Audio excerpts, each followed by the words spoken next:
Unveiling the phrase, big time. Hello, dear learners.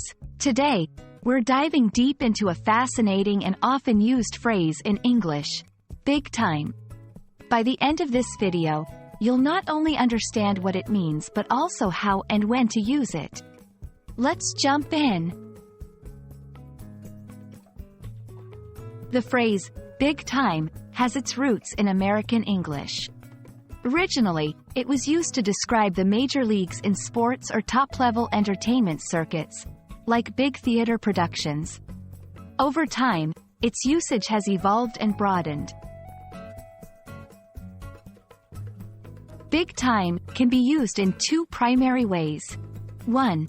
Adverb, to emphasize something is done to a high degree or extent.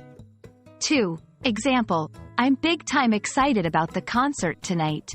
Here, big time emphasizes just how excited the speaker is. 3. Noun, the highest or most successful level in any professional activity. 4. Example, he made it to the big time with his latest movie. In this context, big time refers to the pinnacle of success in the movie industry. It's important to note that big time isn't always related to time itself. New learners might get confused thinking it refers to a long duration. Instead, it's all about intensity or magnitude. Using big time can add flair to your conversations.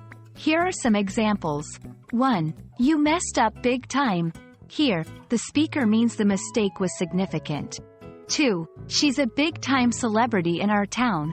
This means she's a major or very famous celebrity. Remember, context is key.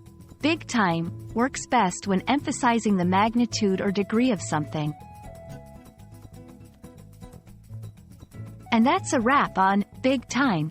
Whether you're using it to stress the intensity of an emotion or talk about someone's significant achievements, this phrase can be a versatile addition to your English vocabulary.